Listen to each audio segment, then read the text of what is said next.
The Starlight Motel wasn't a place you found. It was a place you ended up. Its sign, a skeletal husk of neon tubing on a rusted pole, hadn't flickered to life since the highway was rerouted 2 decades ago. Paint peeled from the walls of the 8 single-story units like sunburnt skin, and the desert had begun its slow, patient work of reclaiming the asphalt. For Alex, it was the end of the line. A 45-year-old man with the ghost of a soldier in his eyes. He had inherited the ruin from a great-aunt he barely remembered. It was all he had left, this monument to decay. Suited him. He and his German shepherd, Jaeger, occupied Unit 3, the one with the least broken window. The room smelled of dust and the cheap whiskey Alex used to sandpaper the edges of his memories. He was a man hollowed out by a single catastrophic moment. The screech of tires, the metallic shriek of a collapsing guardrail, and the sudden, deafening silence that followed. The accident had taken his wife, Sarah, and with her, every color in his world. His Special Forces training, once a source of pride and discipline, was now just a collection of sharp-edged skills that had been useless when it mattered most. They only served to keep his grief organized, his despair regimented. He was running from the man he used to be, and this derelict motel was the perfect place to hide. Jaeger was his only anchor. The dog, a sable shadow of muscle and unwavering loyalty, seemed to understand the topography of Alex's sorrow better than he did. Jaeger didn't judge the whiskey or the long silences. He simply was, a warm, breathing presence against the cold void. One night, as a sliver of moon hung in the vast, indifferent desert sky, Alex was losing a battle he'd been fighting for 2 years. He sat on the edge of the musty bed, the bottle in his hand feeling heavier than it should, the image of Sarah's smile threatening to shatter the last of his composure. He raised the bottle, but a wet nose pressed firmly against his hand, stopping it midair. He looked down. Jaeger stared back, his amber eyes holding no pity, only a quiet, resolute command. The dog nudged the bottle again, more forcefully this time, until Alex reluctantly set it on the floor. But Jaeger wasn't finished. He trotted into the motel's long-abandoned office, a space filled with cobwebs and the ghosts of forgotten travelers. He began to whine, a low, insistent sound. Then he started barking, not a warning bark, but a sharp, focused sound directed at the floor. He pawed at a section of grimy linoleum, his claws scratching against the warped floorboards beneath. Alex sighed. "It's nothing, boy. Just rats," but Jaeger was relentless. He barked again, looking back at Alex, his entire body trembling with an urgent certainty that Alex couldn't ignore. It was the first thing that had pierced his fog of grief in months. He stood, his joints cracking in protest, and followed his dog into the darkness of the office. The physical act of prying up the floorboards was a strange kind of therapy. The crowbar was heavy in his hands, the resistance of the old nails a solid, grounding force. Sweat beaded on his forehead, mingling with the dust that plumed into the stale air. Each groan of wood was a sound of the present, pulling him away from the echoing silence of the past. Jaeger sat nearby, a stoic sentinel, his tail giving a single, encouraging thump against the floor every time a board splintered free. Alex worked for nearly an hour, his military discipline taking over the task, creating a neat pile of warped planks. The muscles in his back and shoulders, long softened by inactivity and sorrow, began to burn with a clean, honest ache. He was no longer just a widower drinking in a ruin. He was a man at work. Finally, his crowbar struck something that wasn't wood. A dull, metallic thud. He cleared away the remaining debris and saw it. A small, rectangular tin box, its surface a tapestry of rust. It was wedged tightly between 2 floor joists, clearly placed there with intent. He lifted it out. It was heavier than it looked. The lid was sealed shut by years of corrosion. He carried it back to Unit 3 and set it on the rickety table, Jaeger trotting at his heels, whining softly as if to say, "See? I told you." Alex took a knife from his old tactical vest and began to work at the seam. Flakes of rust fell away like dried blood. With a final, sharp twist, the lid gave way with a protesting squeal. The air inside was ancient and dry. Nestled on a bed of faded velvet lay 2 items. A leather-bound journal, its cover stamped with the initials AV, and a single ornate brass key shaped like a 5-pointed star. He picked up the journal first.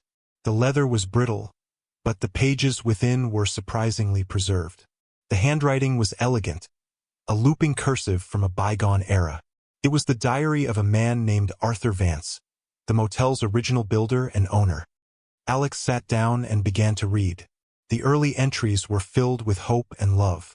Arthur wrote of building the Starlight with his own hands, a beacon for travelers in the vast desert. He wrote of his wife, Eleanor, with a tenderness that made Alex's chest ache. He saw her in every detail, the curve of the counter, the pattern of the tiles, the name of the motel itself. She was his star. But as the pages turned, the tone shifted. The entries became sporadic, tinged with a growing sense of fear and paranoia. Arthur wrote of a deal gone wrong, of a partner who had betrayed him, of a legacy he needed to protect for Eleanor in case something happened to him. The final entry was dated over 50 years ago. It was short, frantic, and cryptic. It wasn't prose. It was a string of numbers and symbols. 14525120820-8-5 2312038518197-1-25-5 23-8-5-18-5 August 21st 14 to May 20th 186-9-14-4-19 August 9th 1918-5-19-20. To anyone else it would be gibberish. But to Alex, who had spent years in signals intelligence, the pattern was immediately recognizable. It was a simple substitution cipher, A equals 1, B equals 2, and so on. His mind, long dormant, sparked to life. He grabbed a pen and a stained napkin and began the methodical work of decryption. The numbers slowly morphed into letters, the letters into words. Beneath the watcher's gaze, where the hunter finds his rest. A new mission began to solidify in the wreckage of his life. This wasn't just a derelict motel anymore. It was a puzzle. And for the first time since Sarah's death, Alex wanted to find the answer. The puzzle gave him purpose. The deep, gnawing emptiness that had been his constant companion began to recede, replaced by a focused curiosity. He started cleaning not just to solve the riddle, but because the place deserved it. He swept out decades of dust, scrubbed the grime from the office windows, and repaired the broken door, the familiar motions of manual labor a balm to his fractured soul. Each small act of restoration on the motel felt like a repair to himself. The riddle echoed in his mind. Beneath the watcher's gaze, where the hunter finds his rest. The watcher could be anything, a security camera, a specific window, even the sun. But the hunter felt specific. He looked at Jaeger, who was watching him with intelligent eyes. "You're a hunter, boy, but I don't think he meant you." His gaze drifted upwards. On the high, vaulted ceiling of the main lobby, obscured by dirt and cobwebs, was a faded mural of the night sky. He found a ladder and a bucket of soapy water. As he carefully cleaned the painted surface, constellations emerged from the gloom. Ursa Major, Cassiopeia, and there, unmistakable, was Orion, the hunter. The mural depicted the constellations as they would appear on a winter's night, setting over the distant mountains painted on the western wall, where the hunter finds his rest. He traced the path of Orion across the ceiling until it rested on the painted horizon. From that point on the ceiling, he drew an imaginary line straight down to the floor. It led him directly to the grand, stone fireplace that dominated the lobby's far wall. Its hearth was cold and dark, a gaping mouth of soot and stone. It was the perfect watcher, a silent observer of every guest who had ever entered. He ran his hands over the cool, rough-hewn stones, searching for anything unusual. His fingertips, trained to detect the slightest imperfection in a weapon or a tripwire, now seeking a 50-year-old secret. He felt it near the bottom, where the line from Orion's belt would have hypothetically ended. A single stone that was smoother than the others, its mortar slightly different. It was the place. Just as he was examining the stone, The crunch of tires on gravel broke the desert silence. A sleek, black sedan, so out of place it looked like a tear in the fabric of the landscape, rolled to a stop. A man in a perfectly tailored suit stepped out, his polished shoes crunching on the dusty ground. He was handsome in a sharp, predatory way, with a smile that didn't reach his eyes. "Alex Corden?" he asked, his voice smooth as oiled machinery. Alex didn't answer, simply stood up, placing himself between the stranger and the fireplace. "My name is Marcus Thorne," the man said, extending a hand that Alex ignored. "I'm a managing partner with Thorne Development. I heard this property came on the market. Or, well, fell into your lap." Thorne surveyed the crumbling motel with open disdain. "Look, I'll be blunt. This place is a teardown. It's worthless. But the land has potential. I'm prepared to make you a cash offer right now. $50,000. Let me take this burden off your hands." The offer was an insult, delivered with the casual arrogance of a man used to getting his way. A week ago, Alex might have taken it and disappeared with the money. But now something had changed. This wasn't just a burden anymore. It was Arthur Vance's legacy. It was a puzzle he intended to solve. "It's not for sale," Alex said, his voice flat and hard. Thorne's smile tightened almost imperceptibly at the edges. "I think you should reconsider," he said, his tone dropping slightly. "Opportunities like this don't come twice." He slid a business card onto a dusty windowsill, then turned and left as silently as he arrived, leaving a palpable chill in the air. The encounter with Thorne left Alex unsettled. It wasn't just the lowball offer. It was the man's eyes. They were the eyes of a shark that had scented blood and was merely circling, waiting for the right moment to strike. A few days later, Alex's unease proved justified. He went to turn on the single functioning spigot for water and got nothing but a dry hiss. He followed the exposed pipe out behind the buildings and found it, not burst from age but deliberately cut, the metal showing the clean, sharp marks of a pipe cutter.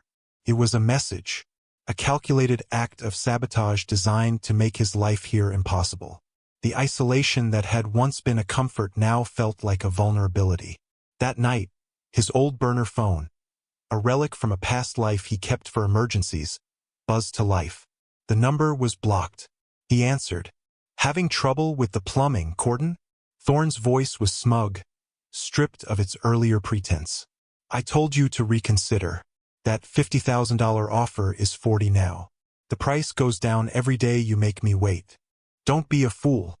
"What do you want with this place?" Alex asked, his own voice dangerously quiet.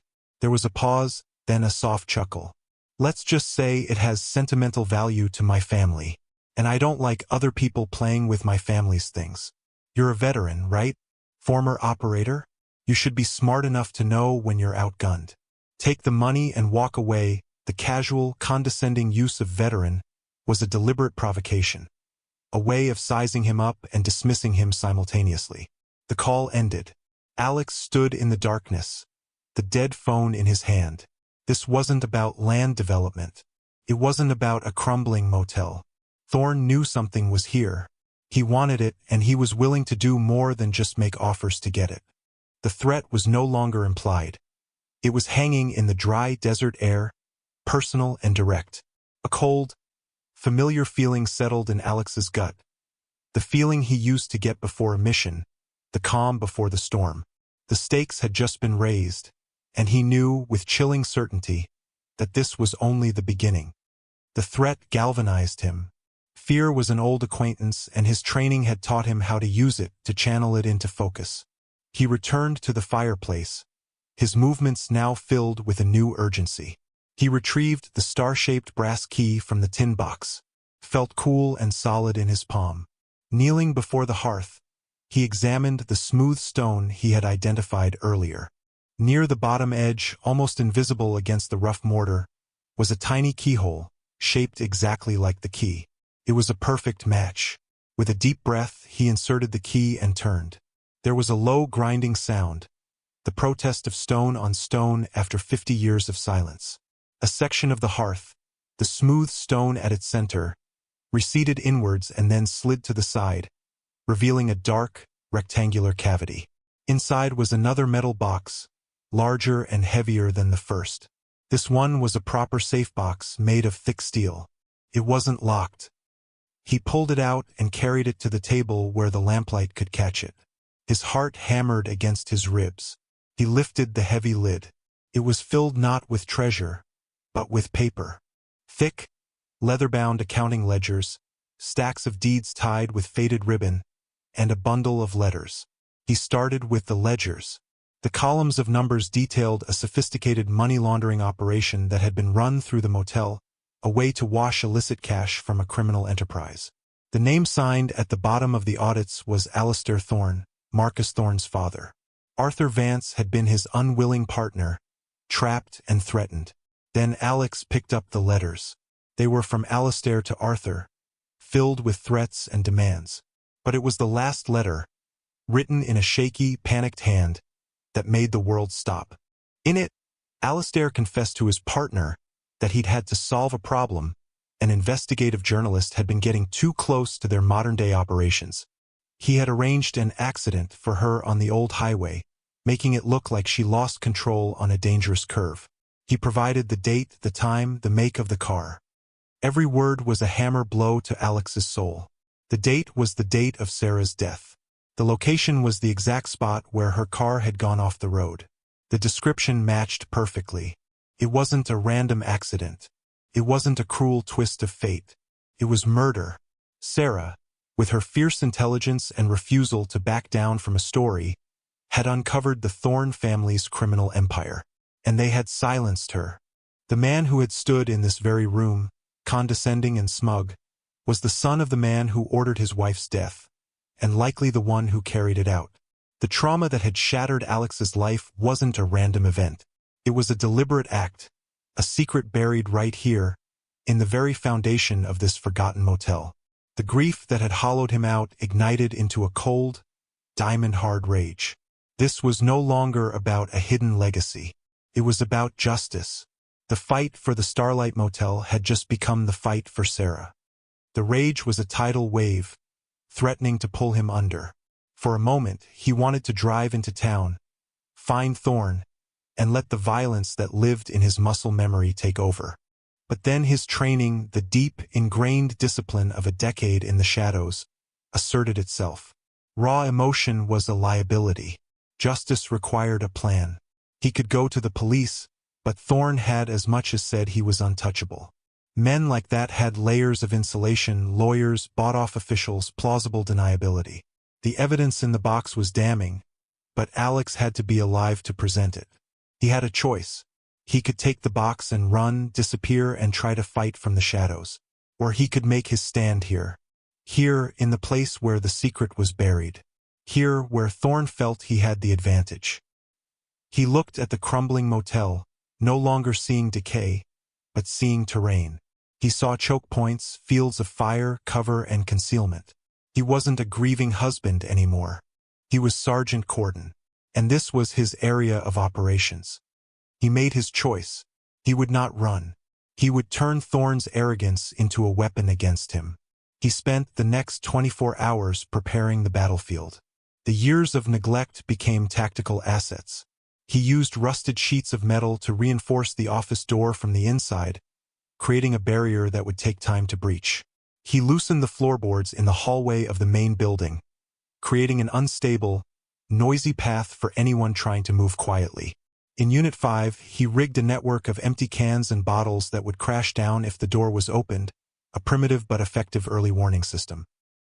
He gathered the heaviest, most solid pieces of old furniture and arranged them in the lobby, creating a defensible position near the fireplace that offered cover from the main entrance but a clear line of sight. He wasn't setting lethal traps. His goal was not to kill, but to control the engagement, to channel his enemy, to survive. He charged his satellite phone, secured the evidence box in a new hiding place, and cleaned his sidearm, the one he was licensed to carry.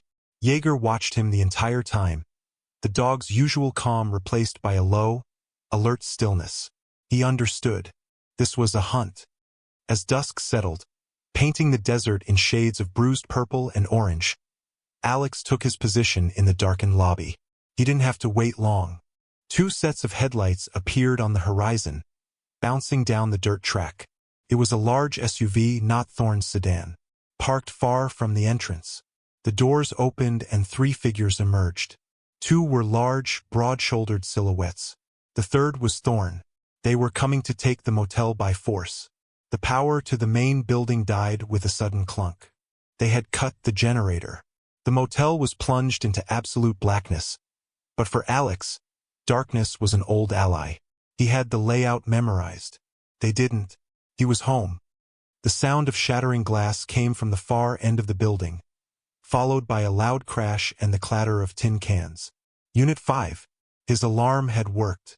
He heard muffled curses. They were splitting up, trying to clear the units. A tactical mistake. Alex remained motionless in the lobby, his breathing slow and even, listening. He heard the creak of the unstable floorboards in the hall. One of them was coming his way. A large figure appeared in the doorway to the lobby, a dark shape against the slightly less dark night. He swept a powerful flashlight beam across the room. Alex was tucked behind the old check-in counter, invisible in the deep shadows. The man took a step forward, and his foot came down on a patch of floor Alex had slicked with oil from an old canister. The man's feet shot out from under him, and he went down hard with a grunt of pain and surprise. Before he could recover, Alex was on him, a swift, precise strike to the side of the neck rendering him unconscious. One down. He heard movement from the other side of the building. The second heavy was being more cautious. Alex moved silently through the back rooms, circling around. He emerged into the hallway behind the man, who was now crouched, weapon ready, peering into the dark lobby. Alex picked up a piece of broken pipe. He tossed it into the far corner of the room. The man spun, firing two deafening shots into the darkness. In that split second of distraction, Alex closed the distance. The fight was short, brutal, and silent. His training was an unforgiving ballet of leverage and force. The second man slumped to the ground. Now it was just him and Thorne. He moved back to the lobby. Thorne stood in the main entrance, silhouetted by the faint moonlight, a pistol in his hand. "Clever, Corden," Thorne said, his voice tight with fury. "Very clever. But the games are over. Give me the box my father left here." "It was never about the money, was it?" Alex said from the shadows near the fireplace. "It was about this." He held up the letter. Thorne's eyes widened. "You found that?" "I found everything," Alex said, his voice resonating with cold rage. "You killed my wife," Thorne laughed. A harsh, ugly sound. "She was a problem, just like you. She got too close, started asking questions about my shipping manifests. So I solved the problem. She shouldn't have been so stubborn. A flaw you seem to share. It was a full confession, arrogant and without remorse." Thorne raised his pistol, aiming towards Alex's voice. "Now, give me the box, and I'll make this quick." At that exact moment, as Thorne's finger tightened on the trigger, a low growl echoed from the deepest shadows beside him. Before Thorne could react, a 75-pound projectile of fur and fury launched itself out of the darkness. Jaeger, who had been lying perfectly still on Alex's command, hit Thorne's arm with the force of a battering ram. The gun flew from his grasp, clattering across the floor. The dog's jaws locked onto Thorne's leg, and with a savage twist of his powerful neck, he brought the man screaming to the ground. The intervention was swift, decisive, and absolute. The hunter had caught his prey. With Thorne writhing on the floor, his leg pinned by a snarling Jaeger, Alex calmly retrieved the fallen pistol. He had recorded the entire conversation on his satellite phone.